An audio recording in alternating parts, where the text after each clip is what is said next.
Student, इस video lecture में हम लोग 12th क्लास बिहार बोर्ड के लिए देखेंगे कि हमारे एग्ज़ाम में जब ऑब्जेक्टिव क्वेश्चन आता है तो उसके कैसे अटेम्प्ट करते हैं, उसका क्या सही तरीका होता है। अगर आप इस वीडियो को देखते हैं तो आप अपने एग्ज़ाम में सारे के सारे ऑब्जेक्टिव क्वेश्चन बहुत आसान तरीके से अच्छे से अटेम्प्ट कर पाएंगे और जो भी गलती स्टूडेंट लोग करते हैं वो आप ना कर पाएंगे और फुल स्कोर आप कर पाएंगे। तो चलिए शुरू करते हैं। तो सबसे पहले आप अपने क्वेश्चन पेपर पे आइएगा तो यहाँ पे लिखा हुआ है सेक्शन ए। तो सेक्शन ए में आपको मिल जाता है ऑब्जेक्टिव टाइप क्वेश्चंस। तो ऑब्जेक्टिव टाइप क्वेश्चन में सिंपली यहाँ पे लिखा हुआ है कि question number 1 to 100 have 4 options, मतलब 1 से लेकर 100 तक जो क्वेश्चन है उसके 4 ऑप्शन है और out of which only 1 is correct. और यहाँ पे क्लियर लिखा हुआ है कि उन चारों ऑप्शन में से केवल एक जो ऑप्शन है वो सही है। You have to mark your selected option on the OMR sheet. You have to attempt only 50 questions. तो यहाँ पे देखिए, यहाँ पे साफ साफ लिखा हुआ है कि आपको केवल 50 क्वेश्चन अटेम्प्ट करना है। तो सबसे पहले तो आप ये अपने याद रखिए कि 100 क्वेश्चन तो होंगे आपके ऑब्जेक्टिव, लेकिन उसमें से आपको सिर्फ और सिर्फ 50 क्वेश्चन ही अटेम्प्ट करना है, पहली बात। अब दूसरी बात, इसमें होता ये है ना कि बहुत सा स्टूडेंट क्या करता है कि हड़बड़ी में जो क्वेश्चन आता है उसका तो आंसर ठीक करता ही है, बट कुछ ऐसे क्वेश्चन होते हैं जिसमें वो कन्फ्यूजन में होता है और उसका वो आंसर गलत कर देता है। तो आपको ऐसा नहीं करना है। आपको क्या करना है कि यहाँ पे 100 क्वेश्चन दिए गए हैं तो आपको हर एक क्वेश्चन को स्कैनिंग, ऑब्जर्विंग, उसके बाद आंसर करना है। वो मैं आपको यहाँ पे करके बताऊंगा कि कैसे करना और क्या क्या बातें याद रखनी है ताकि आप अपने एग्ज़ाम में वो गलती ना कर पाएँ और आपको पूरा का पूरा नंबर मिल पाए। पिछले बार ऑफलाइन स्टूडेंट में बहुत सारे ने बताया था कि हमने गलती से ये गलती कर दिया, तो आपको ऐसा नहीं करना है। तो सबसे पहले मैं जो बता रहा हूँ ना उसको ध्यान से सुनिए। क्वेश्चन नंबर 1 से लेकर क्वेश्चन नंबर 60 यानी 60 तक आपके जो क्वेश्चन होते हैं वो ग्रामर, वोकेबलरी और अंडरस्टैंडिंग बेस्ड पे होते हैं। और क्वेश्चन नंबर 61 से लेकर यानी 61 से लेकर 100 तक यानी 100 तक जो क्वेश्चन होते हैं वो आपके बुक से होते हैं। और कौन सा बुक? वो रेनबो और स्टोरी ऑफ इंग्लिश, 2 बुक आपको पढ़ना है, उसी बुक से क्वेश्चन पूछे जाते हैं। तो पहले तो इतना समझ में आ गया। अब यहाँ पे हमने अभी आपको बताया उसको एक नज़र देखते हैं, उसके बाद बताऊंगा कि क्वेश्चन को कैसे अटेम्प्ट करना है। तो पहली बात आपको पता होना चाहिए कि जो आपका एग्ज़ाम होता है ना उसमें ग्रामर से क्वेश्चन आते हैं ऑब्जेक्टिव टाइप, उसके बाद उसमें वोकैबलरी से क्वेश्चन आते हैं जो सिनोनिम होते हैं, एंटोनिम होता है, करेक्ट स्पेलिंग वाला आपको बताना होता है, OWS होता है जिसको हम कहते हैं वन वर्ड सब्स्टिट्यूशन। ये क्वेश्चन पूछे जाते हैं जो वोकैबलरी के होते हैं। और तीसरे अंडरस्टैंडिंग टेस्ट होता है जो कभी कभी ओड वन आउट के क्वेश्चन आते हैं, है ना, ओड वन आउट के क्वेश्चन, या फिर कभी कभी आपको बताना होता है कि कौन सा सेंटेंस सही है, तो ऐसे क्वेश्चन भी पूछे जाते हैं। तो इस तरह के क्वेश्चन आपको लगभग क्या कम्प्लीटली 60 क्वेश्चन ही होते हैं। और आप ऐसे भी कर सकते हैं कि इन्हीं 60 में से आपको 50 अगर मिल जाए तो कोई दिक्कत नहीं, आप ऐसे भी कर सकते हैं। मतलब आपको ये नहीं करना होता है कि इन दोनों में से 50 बनाना है, ऐसा नहीं। आप ये 100 क्वेश्चन में से कोई भी 50 क्वेश्चन को आप आंसर कर सकते हैं, ठीक है। दूसरा जो पोर्शन होता है 61 से लेकर 100 तक, उसमें जैसा कि मैंने अभी आपको बताया है रेनबो, जो जिसमें आपको प्रोज और पोएट्री पढ़ना है, और साथ में स्टोरी ऑफ इंग्लिश। ये तो बहुत से ऐसे स्टूडेंट हैं जो पूरा का पूरा सिलेबस पढ़ लेते हैं, उनको पता भी नहीं होता है कि ये बुक भी पढ़ना है, तो इससे क्वेश्चन आते हैं और ये मिलाकर 40 क्वेश्चन आते हैं, ठीक है। अब यहाँ पे पूरे मिलाकर कितने क्वेश्चन हुए? 100 क्वेश्चन। तो अगर आपकी ग्रामर अच्छी है, आपकी वोकैबलरी अच्छी है, तो आप यहाँ से ही 50 क्वेश्चन को पिक कर सकते हो। और अगर आपने बुक पढ़ रखा है तो आपकी फ्रीडम है, आप कहीं से 50 क्वेश्चन को पिक कर लो। तो 100 क्वेश्चन में से 50 क्वेश्चन को पिक करना बहुत ही ईजी टास्क है। बस आपको अपने अनुसार जो आपको आता है, कन्फर्म आता है, उसको पिक करने आना चाहिए। ये नहीं कि जिसमें कन्फ्यूजन है उसका भी आंसर कर दिए, तब आपके नंबर कम जाएंगे। तो वही बता रहा हूँ कि आपका जितना नॉलेज होगा ना, उतना आप पूरा लगा पाओगे और उतना नॉलेज तक आप नंबर ले आ पाओगे। ठीक है, तो आपको क्या करना है, सबसे पहले जो 1 से लेकर 100 तक जो ऑब्जेक्टिव है ना, उसको आपको स्कैन करना है। मतलब सारे क्वेश्चन को आपको पढ़ना है। टाइम आपको एनफ मिलेगा, आपको बिल्कुल भी टेंशन नहीं लेनी कि टाइम ख़त्म हो जाएगा। आपको शांति से क्या करना है कि सारे के सारे क्वेश्चन को एक बार पढ़ना है, अच्छे से स्कैन करना है, और आपको उसमें से देखना है कि कौन ऐसा क्वेश्चन है जिसका आपको आंसर या फिर जो आपको अच्छे से आता है। अच्छे से मतलब बिल्कुल कन्फर्म आता है, बिल्कुल सही आता है। कोई अगर बोले कि इसका आंसर ये नहीं होगा तो आप उस पर अड़ जाते हो, लड़ जाते हो, है ना। मतलब आपको पूरी तरह से वो क्वेश्चन का आंसर पता है। पहले ऐसे क्वेश्चन को छांटना है। ठीक है, अब वो कैसे छांटेंगे, बहुत सारे ऐसे क्वेश्चन होते हैं जिनका आंसर आपको देखते के साथ पता चल जाता है, और वो क्वेश्चन का आंसर वही होगा। उसमें कोई ये है ही नहीं कि ये नहीं हो सकता, कोई कन्फ्यूजन ही नहीं। जैसे देखिए, मैं कुछ क्वेश्चन 2-3 करके दिखाऊंगा। यहाँ पे लिखा हुआ mister Sinha off fun Khalistan to Delhi on business trip. अब यहाँ पे देखिए, अगर आप पढ़े हुए आपने ग्रामर पढ़ी है तो आप जैसे ही ये वर्ड को देखे ऑफन, तो आपको पता चलेगा कि ये जो टेंस है ना, प्रेजेंट इंडेफिनिट में होगा।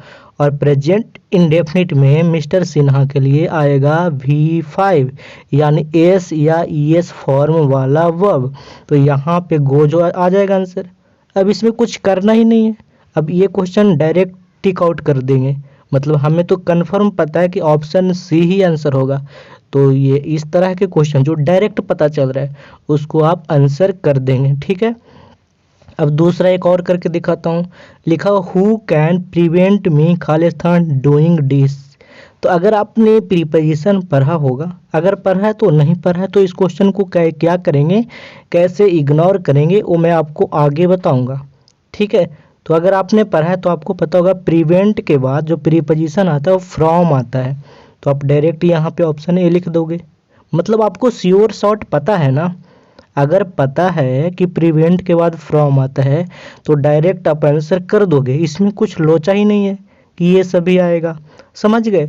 तो मेरा कहने का सीधा मतलब है कि पहला राउंड में ऐसे क्वेश्चन को स्कैन करना है जो बिल्कुल आपको श्योर शॉर्ट बिल्कुल अच्छे से आता है। समझ गए। एक और दिखाता हूँ। जैसे यहाँ पे लिखा who wrote song for children. तो अगर आपको आता है तो ठीक है, नहीं आता है तो इस क्वेश्चन को स्किप कर देंगे, छोड़ देंगे। मेरे पास 100 क्वेश्चन है ना, 100 क्वेश्चन में से 50 क्वेश्चन को चुनना काफ़ी इजी है एवरेज स्टूडेंट के लिए। ठीक है, तो अगर हमको ये क्वेश्चन का आंसर आता है कि सॉन्ग ऑफ चिल्ड्रेन किसने लिखा, तो डायरेक्ट आंसर कर देंगे। और अगर नहीं आता है तो इस क्वेश्चन को छोड़ देंगे। इसका तो आंसर हो जाएगा ऑप्शन ए। बट अगर आपको नहीं आता है, आपने किसी वजह से नहीं पढ़ा है, आपको ये आंसर पता ही नहीं, तो इस क्वेश्चन को डायरेक्ट आप स्किप कर देंगे, छोड़ देंगे। मेरे पास बहुत सारे अभी ऑप्शन है।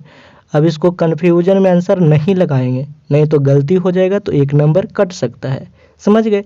तो अगर आता है तो डायरेक्ट आंसर, नहीं आता है तो पहली बार इसको छोड़ देंगे, पूरी तरह से इसको नज़रअंदाज करेंगे, है ना। हमें 50 क्वेश्चन कैसे भी करके सही और सही बनाना है, बिल्कुल सही बनाना है।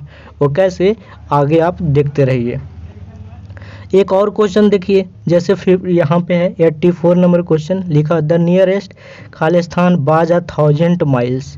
तो अगर आपने पोएट्री पढ़ा है, अगर कोई भी बच्चा एक बार भी बेसिक से पोएट्री पढ़ा है, बिल्कुल एक बार भी पढ़ा है, तो इस क्वेश्चन का आंसर तुरंत कर देगा, तुरंत कर देगा, बिल्कुल कर देगा। वो उसको पता है कि वो जो टावर ऑफ साइलेंस था, मतलब जहाँ पे यह जो पारसी जो लोग थे जिनका फ्यूनरल होता था, दाह संस्कार होता था, वो टावर ऑफ साइलेंस पे होता था, तो हजारों मील दूर था, है ना। तो पोएट ऐसा कहते हैं। तो तुरंत वो आंसर कर देगा ऑप्शन डी। और अगर नहीं पता तो छोड़ दीजिए क्वेश्चन को, क्वेश्चन स्किप कर दीजिए, क्योंकि हमारे पास 60 ऐसे क्वेश्चन हैं जो कि ग्रामर से हैं, और ग्रामर में आप अधिकतर का आंसर करोगे ही, आप बुक में भी करोगे अच्छे से पढ़े हो तो आपको बिल्कुल भी पहली बात का टेंशन नहीं लेना कि हमें क्वेश्चन नहीं मिलेंगे। आप 50 क्वेश्चन बहुत आराम से चुन लोगे, ठीक है। अब दूसरा बात करना है, ये तो स्कैनिंग करना हो गया, दूसरा ऑब्जर्व करना है। बहुत सारे ऐसे क्वेश्चन होंगे जिसको आपको ऑब्जर्व करना होगा। अगर आपने ऑब्जर्व नहीं किया उस क्वेश्चन के ऑप्शन को, उस क्वेश्चन को, तो क्वेश्चन गलत हो सकता है, उस क्वेश्चन का आंसर आप गलत लगा सकते हैं। तो आपको क्वेश्चन को ऑब्जर्व करना होगा। ऑब्जर्व करने का मतलब कि आपको सभी ऑप्शन को चेक करना होगा। जैसे मॉडल वर्ब के क्वेश्चन, मॉडल वर्ब के जब भी क्वेश्चन आएंगे तो उसको, उनके जो 4 ऑप्शन होंगे ना, उनमें से आपको कभी कभी 2 सही लगेंगे, कभी कभी 3 सही लगेंगे। तो जो सबसे ज़्यादा अप्रोप्रिएट है, सबसे ज़्यादा सूटेबल है, उसको आंसर करना है, और नहीं तो उसको भी एक बार के लिए छोड़ देना है। हमें 50 क्वेश्चन तो पहले कर लेना है, अगर नहीं होगा तब उस पे पहुंचना है, समझ गए। तो सभी ऑप्शन को चेक करना है, और कैसे चेक करना है यहाँ पे इसका भी मैं आपको लिए एग्जाम्पल लिया हूँ, तो इसको भी बता देता हूँ। जैसे देखिए यहाँ पे लिखा who was in of the snake. अब यहाँ पे मान लिया जाए ये वर्ड लिखा हुआ है, इसका मतलब हमको नहीं पता। ऐसे तो हमें पता है और मैंने आपको करवाया भी है मॉडल पेपर, लेकिन एक बार को आप मान लीजिए कि आपको इसका मतलब नहीं पता, तो आप इस तरह के क्वेश्चन को कैसे ऑब्जर्व करके बनाएंगे ये बताता हूँ। तो यहाँ पे देखिए ये क्या लिखा, स्नेक लिखा हुआ है ना। आप ऑप्शन में जाइए, तो आपका जो बुक था उसमें एक पोएट्री था ना स्नेक पढ़ने का, स्नेक वाली पोएट्री। तो आप यहाँ पे जाइएगा तो उसमें किसका बात होता है, उसमें सिर्फ पोएट का ही बात हो रहा है, उसमें पड़ोसी का जिक्र नहीं हो रहा है। उस कविता में कहीं पे पड़ोसी का जिक्र हुआ है? नहीं ना। उस कविता में किसी फैमिली का जिक्र हुआ है? नहीं। उस कविता में कोई कलीग्स, कोई साथ में काम करने वाले, किसी अफसर, किसी प्रोफेसर, किसी भी तरह की कलीग्स का भी चर्चा नहीं हुआ। तो आप जब क्वेश्चन को ऑब्जर्व करोगे, ये क्वेश्चन ऑब्जर्व करने वाला है, जैसे ही आपने यहाँ पे ध्यान दिया तो आपका आंसर यहाँ पे तुरंत से टक से आ गया, समझ गए। तो आपको क्वेश्चन को ऑब्जर्व भी करना है। कहीं कहीं ऐसे क्वेश्चन मिलेंगे और बहुत ऐसे क्वेश्चन मिलेंगे जिसको आपको ऑब्जर्व करके आंसर दे देना है, समझ गए। देखिए एक क्वेश्चन और यहाँ पे 89 है, इसमें मैं समझा देता हूँ। यहाँ पे लिखा मास्टर क्रिमिनल। तो अगर आपने बुक को पढ़ा है तो ये आप तुरंत बता दोगे, तुरंत बता दोगे। लेकिन अगर आपने ना पढ़ा है तो आप कैसे बनाओगे इसको, या तो छोड़ दोगे या फिर इसको कैसे बनाना है। देखिए इस तरह का कोई नाम आपके बुक में है नहीं, रोडक्यूज है ना, मकाविटी है, तो ये हो सकता है। रोडजर भी नहीं है, मैथ्यू भी नहीं है। तो अगर आप पोएट और प्रोज के नाम और उसके पोएट्री के नाम आपने ज़रूर याद किया होगा, क्योंकि इससे 10 नंबर के क्वेश्चन आता है, प्रोज और पोएट्री का नाम उसके पोएट और ऑथर के नाम से। तो भी आप इस क्वेश्चन को यहाँ पे ऑब्जर्व करके कि जो मास्टर क्रिमिनल है यहाँ पे आप आंसर कर सकते हैं। और अगर आपको नहीं आता है तो मैंने आपको पहले बताया, आपको उस क्वेश्चन को स्किप करना है, छोड़ देनी है, समझ गए। अब यहाँ पे और देखिए क्या ऑब्जर्व करना है, कैसे कैसे क्वेश्चन को आप ऑब्जर्व करोगे ना, मैंने एग्जाम्पल लिया है आपके लिए। यहाँ पे क्वेश्चन है choose the correct synonym of quick. तो कई बार क्या होता है ना, मैंने जब मैं लेता हूँ ऑफलाइन में तो पता चल जाता है। क्या होता है कि यहाँ पे सिनोनिम है लिखा हुआ, यहाँ पे तो सिनोनिम लिखा हुआ है, लेकिन स्टूडेंट लोग कभी कभी जल्दी में एंटोनिम अगर लिखा होगा तो सिनोनिम का आंसर कर देते हैं, और सिनोनिम लिखा हुआ है तो एंटोनिम का कर देते हैं। तो आपको क्या करना है ना कि जब भी क्वेश्चन मिले और इस तरह के क्वेश्चन आए तो आपको यहाँ पे अच्छे से ऑब्जर्व करना है कि सिनोनिम पूछ रहा है कि एंटोनिम पूछ रहा है। हम जो आंसर बता रहे हैं वो सिनोनिम बता रहे हैं कि एंटोनिम बता रहे हैं। क्योंकि इस तरह के क्वेश्चन जब भी आते हैं, अगर आपने ध्यान नहीं दिया कि एंटोनिम पूछ रहा है कि सिनोनिम, तो अगर यहाँ पे एंटोनिम पूछा है तो आपका माइंड सिनोनिम अगर आंसर कर दिया तो गलत हो जाएगा, सिंपल सी बात है। तो ये ऑब्जर्व करनी है और ऐसे क्वेश्चन को 1-2 बार पहले कंफर्म हो लें तभी आंसर में लगाएं, समझ गए। अब यहाँ पे पूछ रहा है क्विक का सिनोनिम, तो क्विक का मतलब तेज होता है और सिनोनिम पूछा है तो इसका आंसर हो जाएगा रैपिड, समझ गए ना।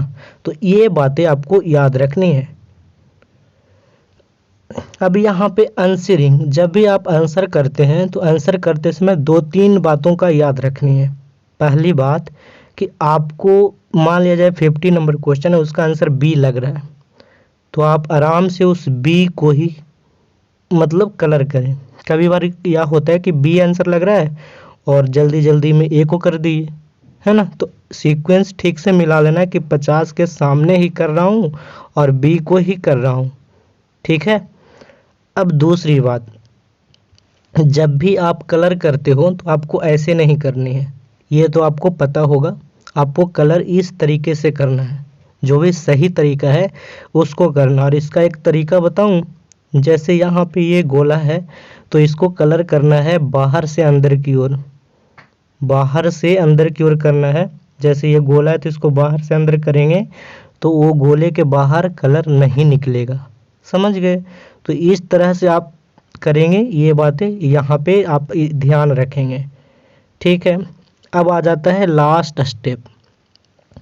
अब बहुत सारे ऐसे क्वेश्चन होंगे, ध्यान से सुनिएगा। अभी तक आपको 50 करने, मान लिया जाए आपने 40 अभी तक ढूंढ लिए, 40 जो अच्छे अच्छे क्वेश्चन थे जो आपको आता था वो आपने कर लिए, या फिर आप यहाँ तक 50 भी कर सकते हैं। अगर आपने 50 कर लिए तब तो आपको अच्छी बात, अब आपको कुछ करना ही नहीं, अब सब्जेक्टिव में चल जाएंगे। लेकिन अगर आपने 40 कर लिए तो 10 और करने हैं ना, हाँ बिल्कुल करने हैं। तो कैसे करने हैं, बहुत सारे ऐसे क्वेश्चन होंगे जैसे कि मैं आपको क्रैश कोर्स में बताता आ रहा हूँ, है ना। क्रैश कोर्स की 56 वीडियो आ चुका है, आपको पता होगा। अगर आपने नहीं देखा तो प्लेलिस्ट में जाकर क्रैश कोर्स की 56 वीडियोज को ज़रूर देखें। अब मैं आपको बता रहा हूँ क्या करना है। जैसे बहुत सारे ऐसे क्वेश्चन हैं जो कि ऑप्शन एलिमिनेशन मेथड से ही बनेंगे, मतलब उस क्वेश्चन को आप जब तक ऑप्शन को एलिमिनेट नहीं करेंगे तब तक वो क्वेश्चन बनेगा ही नहीं, मतलब उसका तरीका ही है ऑप्शन एलिमिनेशन, समझ गए। ऑप्शन एलिमिनेशन का मतलब होता है ऑप्शन को छांटने वाली विधि, मतलब ऑप्शन को हटाने वाला तरीका। तो उसका तरीका ही होता है उन क्वेश्चन का, वो आपको ऑप्शन एलिमिनेशन से करने आना चाहिए, जो मैं आपको क्रैश कोर्स में करवाया हूँ। जैसे और से कौन से क्वेश्चन होते हैं, जैसे स्पेलिंग टेस्ट वाले क्वेश्चन, आपको पूछ दिया इसका स्पेलिंग क्या है, तो आप जब तक ऑप्शन को छांटोगे नहीं कैसे बताओगे, है ना। या फिर जो सिनोनिम के क्वेश्चन आते हैं ये भी ऑप्शन एलिमिनेशन से ही बनेंगे, एंटोनिम के आते हैं ये भी ऑप्शन एलिमिनेशन से ही बनेगा। या फिर OWS वन वर्ड सब्स्टिट्यूशन, ये भी मैं आपको करवा दिया हूँ क्रैश कोर्स में, तो ये भी ऑप्शन एलिमिनेशन मेथड से ही बनेगा। और अगला है इडियम्स एंड फ्रेजेज, तो ये सारे के सारे जो क्वेश्चन हैं ये ऑप्शन एलिमिनेशन से ही बनेगा और इसका कोई भी तरीका नहीं है। हाँ, वॉइस और नरेशन के क्वेश्चन ऑप्शन एलिमिनेशन से आसान होता है, लेकिन इसका दूसरा तरीका भी है, समझ गए। तो यहाँ पे जो भी चैप्टर लिखा हुआ है, जो भी टॉपिक लिखा हुआ है, उसको आप ऑप्शन एलिमिनेशन से बहुत आसान तरीका से बना सकते हैं, जो मैंने आपको डिटेल में क्रैश कोर्स में बताया है। यहाँ पे भी कुछ क्वेश्चन का एग्जाम्पल लेके बता देता हूँ। जैसे देखिए ये पहला क्वेश्चन है, लिखा चूज द करेक्ट सेंटेंसेज, तो करेक्ट सेंटेंस यहाँ पे चुनना है। तो जब तक आप ऑप्शन को एलिमिनेट नहीं करोगे आप आंसर बता ही नहीं पाओगे, सिंपल सी बात है, तो इसका मजबूरी है। तो यहाँ पे कौन सा आंसर है सही, तो I accept to that offer, तो ये गलत है, मैंने ऑप्शन को एलिमिनेट कर दिया। आई एक्सेप्ट डैट ऑफर, तो ये सही है ना। आई एक्सेप्टिंग, डायरेक्ट एक्सेप्टिंग नहीं आएगा, तो ये भी गलत है। आई एक्सेप्ट ऑफर्ड, ये भी गलत है। तो मैंने ऑप्शन एलिमिनेट करके ऑप्शन बी को सही कर दिया। तो इस तरह के क्वेश्चन ऑप्शन एलिमिनेशन से ही बनेगा, समझ गए। दूसरा क्वेश्चन देखिए, जैसे देखिए इसमें तो सबसे पहले पूछा पैसिव वॉइस, है ना। ये क्वेश्चन ऑप्शन एलिमिनेशन से भी बनेंगे और दूसरे मेथड से भी बनेंगे। अब यहाँ पे ऑप्शन एलिमिनेशन से बताता हूँ। तो ये वर्ब देखिए ये V2 में है, तो V2 में है इसका मतलब बाज सेटिस्फाइड आएगा पैसिव वॉइस में। तो बाज सेटिस्फाइड यहाँ पे नहीं है तो गलत हो जाएगा, 2 में है। अब मैंने आपको पढ़ाया था वॉइस वाली वीडियो में कि सेटिस्फाइड के बाद पैसिव वॉइस में प्रीपोजिशन विद का प्रयोग होता है, तो उसके हिसाब से आंसर हो जाएगा ऑप्शन ए। ऑप्शन बी में विथ नहीं है तो गलत। तो इस तरह से ऑप्शन को एलिमिनेट करके आप आसानी से आंसर करेंगे, समझ गए। अगला क्वेश्चन देखिए, एक और क्वेश्चन कह रहा है चूज द इनकरेक्ट सेंटेंसेज। अब यहाँ पे कह रहा है इनकरेक्ट को बताइए। तो पता है यहाँ पे भी आपको ऑब्जर्व करना है कि क्वेश्चन में इनकरेक्ट पूछा है कि करेक्ट पूछा है। ये नहीं कि पूछ रहा है इनकरेक्ट मतलब गलत वाला आंसर करना है और आप सही वाला आंसर कर दिए, ऐसा भी नहीं करना है, ठीक है। तो सबसे पहले आपको क्वेश्चन को अच्छे से ऑब्जर्व करके पढ़ना कि इनकरेक्ट पूछ रहा है कि करेक्ट पूछ रहा है, समझ गए। तो यहाँ पे इनकरेक्ट पूछ रहा है मतलब गलत वाला आंसर बताना है। तो यहाँ पे पहला क्वेश्चन है ही बिलोंग्स फ्रॉम बिहार। तो मैंने आपको प्रीपोजिशन में पढ़ाया है कि बिलोंग्स के बाद टू प्रीपोजिशन आता है, तो यहाँ पे फ्रॉम लिख दिया। इसका मतलब ये सेंटेंस गलत है और हमें गलत वाला ही आंसर करना था, तो आंसर लगा देंगे, समझ गए। तो हमेशा ऑप्शन एलिमिनेट कहाँ पे लगेगा ये भी आपको पता होना चाहिए, समझ गए। अगला क्वेश्चन देखिए लिखा हुआ राजा सेड आई एम हंग्री। अब देखिए ये भी ऑप्शन एलिमिनेशन से तुरंत बन जाएगा। जब यहाँ पे रिपोर्टिंग वर्ब पास्ट में है तो ये आई एम हैंग्री है, जो एम है ये बाज में बदल जाएगा ना, और ये फर्स्ट पर्सन सब्जेक्ट के अनुसार राजा के अनुसार बदल जाएगा। तो ही वाज हैंग्री कहाँ होगा, ही वाज हैंग्री। तो देखिए कहाँ पे लिखा हुआ, तो लिखा हुआ यहाँ पे, तो आंसर हो गया ऑप्शन सी, है ना। इसमें आई वाज लिखा हुआ है तो ये गलत होगा, नहीं होगा, ये भी नहीं होगा, ये भी नहीं होगा, तो ऑप्शन सी होगा। तो आपने देखा ऑप्शन को एलिमिनेट करके हमने सही आंसर कर लिया और सही आंसर को चुन लिया। तो ये मेथड भी आपको आना ही चाहिए। अब आगे बता देता हूँ, कल मैं आपके लिए बनाऊंगा सब्जेक्टिव क्वेश्चन को कैसे अटेम्प्ट करें, ये था ऑब्जेक्टिव को।